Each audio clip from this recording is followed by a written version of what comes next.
In the heart of America's suburbs, millions of brightly colored packages land on doorsteps every day. Light, cheap, and suspiciously fast. Inside, a $3 phone charger, a $7 hoodie, and a silent revolution.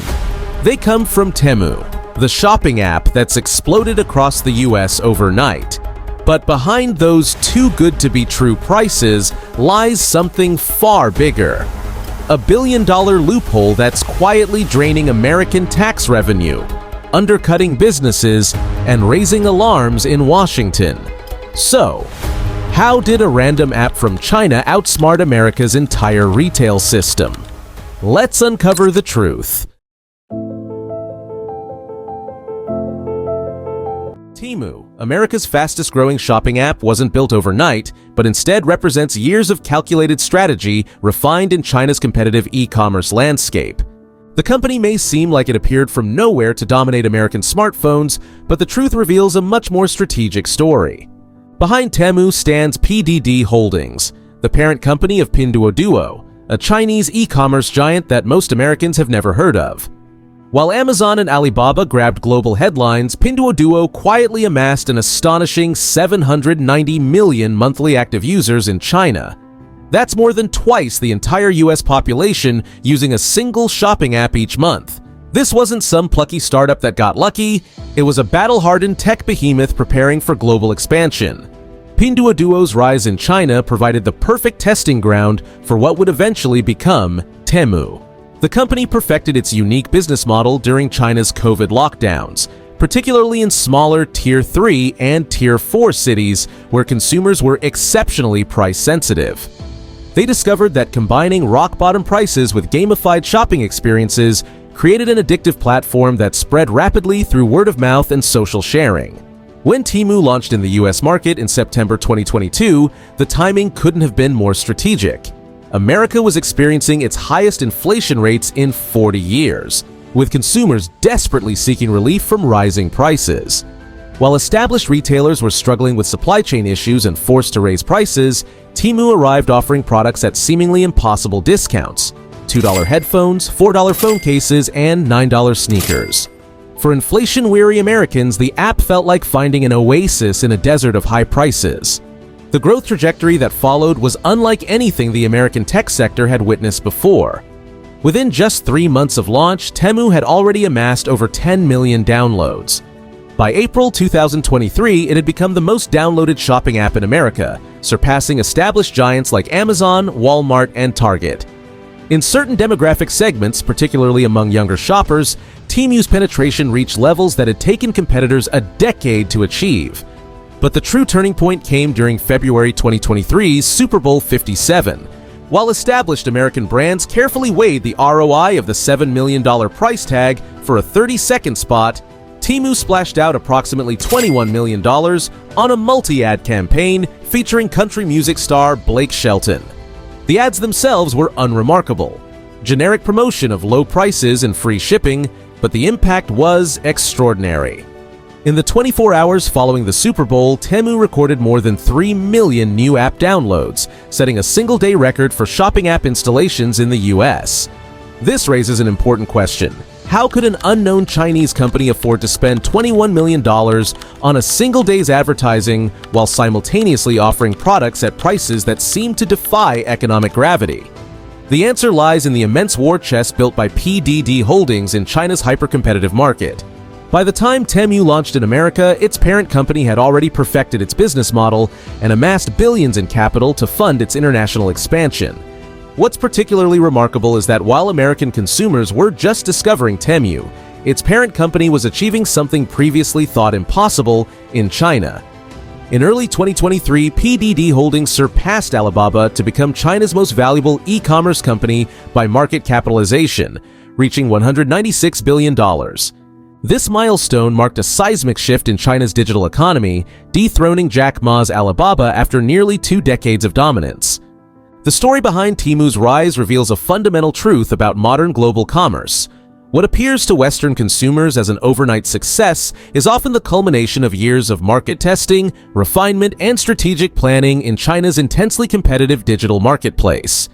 The app that seemingly came from nowhere actually emerged from one of the world's most sophisticated e-commerce ecosystems.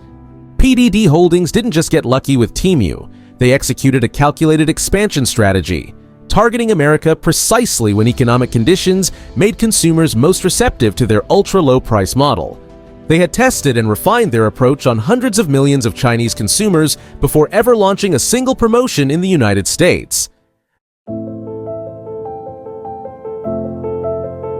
Beyond perfect timing and deep pockets lies the true engine of Teemu's disruption, a supply chain model that traditional retailers can't even comprehend, let alone compete with.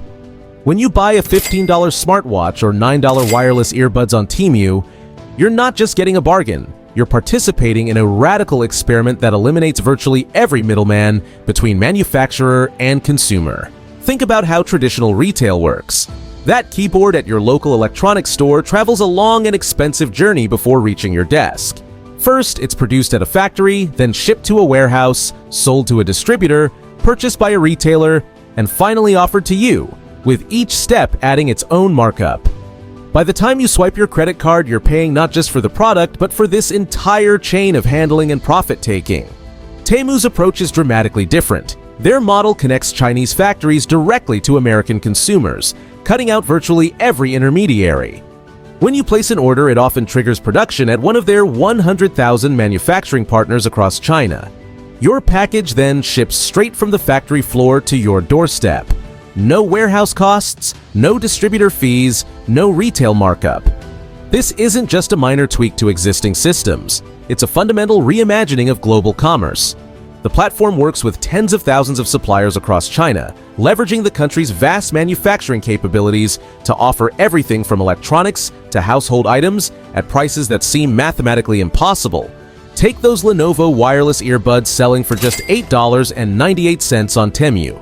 At a traditional retailer, similar items might cost 3 or 4 times as much. The difference isn't in the manufacturing cost. It's in eliminating all those additional markups that typically occur between factory and consumer. When traditional retailers build in profits at the wholesale level, distribution level, and finally at the retail level, prices inevitably climb. There's a trade-off, however. While Amazon has trained us to expect deliveries within 2 days, Teemu packages typically take between 7 to 15 business days to arrive. This extended delivery window is a direct result of their factory direct shipping model, which requires time for both production and international shipping. For bargain hunters, this wait becomes part of the deal, a reasonable sacrifice for paying a fraction of regular retail prices. Perhaps most revolutionary is how Teemu transforms the typical product development cycle. In traditional retail, manufacturers conduct expensive market research, design products they hope will sell, produce them in large quantities, and then pray consumers will buy them. Teemu flips this model entirely. Every purchase on Teemu serves as real-time market research. Manufacturers can see exactly which products are selling without investing in costly focus groups or traditional market studies. This creates a test-and-repeat approach where factories can rapidly adjust production based on actual consumer behavior rather than predictions or forecasts. Imagine being a small Chinese manufacturer of computer accessories. Instead of gambling on producing 50,000 units of a keyboard design you hope will sell, you can list several designs on Teemu, produce small batches initially, and then scale up production only for the models that gain traction. Products that don't sell can be quickly discontinued, minimizing waste and storage costs. Every consumer essentially becomes an unwitting participant in a massive ongoing market survey. This approach creates unprecedented flexibility. Manufacturers can test dozens of product variations simultaneously, gathering immediate feedback through sales data. They can then double down on successful items while abandoning unprofitable ones without the sunk costs that plague traditional retail. It's a Darwinian marketplace where only products that immediately demonstrate consumer appeal survive. For American consumers, this means access to an ever-changing catalog of ultra-low-price goods. For Chinese manufacturers, it provides direct access to the lucrative American market without needing to secure traditional retail partnerships. For established American retailers, it represents an existential threat that challenges fundamental assumptions about how products should be sold. Those rock-bottom prices aren't just the result of eliminating middlemen, they're also made possible by an $800 regulatory blind spot in America's import system.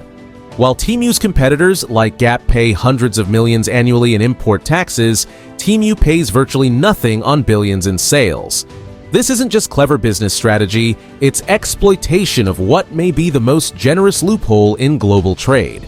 Behind every ultra-cheap Teemu purchase is something called the de minimis threshold, a value limit below which imported packages enter the country without customs duties, taxes, or rigorous inspection requirements. Think of it as a fast lane at the border designed for low-value shipments. What makes America unique is just how high we've set this threshold compared to the rest of the world. In the United States, any package valued under $800 can enter duty-free and with minimal oversight. To put that in perspective, Canada's threshold is a mere $20, the European Union caps theirs at €50, the UK at £135, and Japan at roughly 10,000 yen. America's threshold isn't just higher, it's exponentially more generous than our major trading partners. This wasn't always the case. Until 2016, America's de minimis threshold stood at $200, still relatively high by global standards, but nothing like what we have today. Then, buried in the Trade Facilitation and Trade Enforcement Act of 2015, the threshold quadrupled to $800. The stated goal was reducing costs to businesses and increasing trade, a change championed by the National Foreign Trade Council, whose members include familiar names like Amazon, eBay, and FedEx. What seemed like a reasonable policy change to facilitate e-commerce has transformed into a gaping hole in America's trade defenses. Teemu's entire business model is structured to exploit this threshold. Notice how their platform overwhelmingly features products under $800? That's by design. Orders exceeding that magic number would suddenly become subject to the same duties and regulations faced by traditional retailers. The scale of this exploitation is staggering. Every day, approximately 2 million packages enter the United States through this de minimis loophole. Teemu and its counterpart Shein account for roughly 600,000 of these packages daily, the equivalent cargo of 90 Boeing 777 aircraft filled with products flooding into American homes daily, all bypassing the normal channels of trade regulation. Meanwhile, American retailers operate under an entirely different set of rules. Gap pays approximately $700 million in annual import tariffs. H&M contributes another $200 million. Collectively, U.S. retailers paid over $111 billion in import taxes that companies like Teemu can simply sidestep by structuring their shipments to fall under the $800 threshold. This represents more than just clever accounting. It's a fundamental competitive disadvantage for American businesses. Traditional retailers must factor these significant costs into their pricing models while watching foreign competitors offer seemingly identical products at a fraction of the price. The playing field isn't just uneven, it's practically vertical for domestic companies. Consider what happens at the $799 versus $801 price point. Two virtually identical packages arrive at U.S. Customs. The first passes through with minimal scrutiny and no import duties. The second faces full customs declaration requirements, tariffs that can reach 25% or more depending on the product category, additional paperwork, and potentially days of processing delays. For Teemu, this threshold isn't just a loophole, it's the foundation of their entire American business strategy. Their direct-to-consumer model, breaking bulk shipments into millions of individual packages, transforms what should be a convenience exception into an industrial-scale tax avoidance mechanism. The economic implications extend far beyond just price differences. This regulatory arbitrage creates an artificial competitive advantage divorced from actual innovation or efficiency. It distorts market signals about what products consumers truly value versus what's simply available at artificially lower prices due to tax avoidance. Some lawmakers have begun to recognize the problem. In 2023, a bipartisan bill was introduced in the U.S. Senate seeking to reduce the de minimis threshold for non-market economies from $800 to just $7. Supporters argue that this change is essential to level the playing field and address unfair competition from countries that heavily subsidize their exports. While legislators debate tax loopholes, there's a far more disturbing reality beneath Teemu's discount model. When you see that $5 shirt or $20 smartwatch, Have you considered who actually pays the difference between its true production cost and that impossibly low price tag? The answer takes us to places most shoppers would rather not think about when clicking Buy Now. Independent audits have uncovered the uncomfortable truth. At least 10 Teemu's products have documented connections to forced labor camps in Xinjiang. This isn't mere speculation or political posturing, it's the conclusion of investigators who've managed to piece together fragments of the company's deliberately fragmented supply chain. The Uyghur Forced Labor Prevention Act should theoretically prevent these products from reaching American consumers, creating a presumption that goods from this region are made with forced labor. But there's a critical flaw in the system. The same de minimis loophole that allows Teemu to bypass tariffs creates an enforcement nightmare for customs officials. When millions of small packages flood into the country daily, each containing just 1 or 2 items valued under $800, it becomes virtually impossible to screen effectively for forced labor violations. The sheer volume overwhelms the system, and the individual nature of each shipment means there's no consolidated cargo manifest to inspect. This creates not just a tax advantage, but a human rights blind spot that companies like Teemu can exploit. The ethical problems don't end with labor concerns. Teemu's quality control issues have generated widespread consumer frustration. Customers regularly report undelivered packages that show as delivered in the app, mysterious charges appearing on credit card statements, incorrect orders arriving weeks after purchase, and customer service that seems designed to discourage resolution rather than provide it. These aren't isolated incidents. They represent a pattern reflected in Teemu's abysmal Better Business Bureau rating of less than 1.5 stars out of 5, with over 30 formal complaints filed during just its first few months of operation. What's particularly troubling is that these quality issues aren't simply growing pains of a new platform. They're the inevitable result of a business model that prioritizes rock-bottom prices above all else, including consumer protection and product safety. When manufacturers cut corners to meet impossible price points, quality suffers, and without robust screening or quality control, potentially dangerous products can slip through. The environmental impact of Teemu's model adds another layer of concern. Traditional retail typically involves shipping products in bulk, large containers that maximize efficiency and minimize the carbon footprint per item. Teemu's approach is fundamentally different, with millions of individual packages shipped directly from factories to consumers. This dramatically increases carbon emissions associated with transportation, creating environmental costs that don't appear on the price tag. Behind these millions of packages lies an even larger environmental toll. The International Energy Agency has identified that global oil demand remains artificially high due to increased production of petrochemicals in China, the exact materials needed to produce the cheap plastic products that fill Teemu's virtual shelves. China now produces enough polyester annually to make an additional 100 billion t-shirts, a scale of production that drives environmental degradation through energy-intensive manufacturing processes and eventual waste. What we're witnessing isn't just a new shopping platform, it's a fundamental shift in how goods move around the world, with profound implications for workers, consumers, and the environment.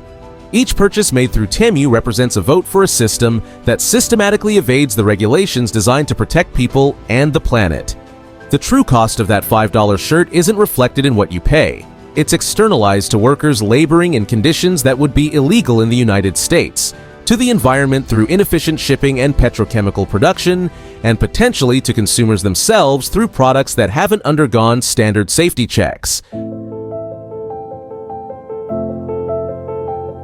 That $5 shirt represents more than just hidden environmental and human costs. It may be a calculated piece in a much larger geopolitical chess game. When Google suspended Teemu's sister app from its Play Store after discovering embedded malware, it offered a brief glimpse into what might be the most concerning aspect of Teemu's operation: its role as a strategic asset in China's economic competition with the United States. For a company that's conquered American smartphones with unprecedented speed, PDD Holdings operates with remarkable opacity. Despite running one of the world's largest e-commerce empires, they maintain a surprisingly lean workforce of just 13,000 employees, a fraction of what you'd expect for an operation of this scale. Even more troubling is their reluctance to provide transparent financial statements or details about internal payouts, making it nearly impossible for analysts to evaluate the company's true financial health or business practices. Dig a bit deeper and the connections become even more concerning.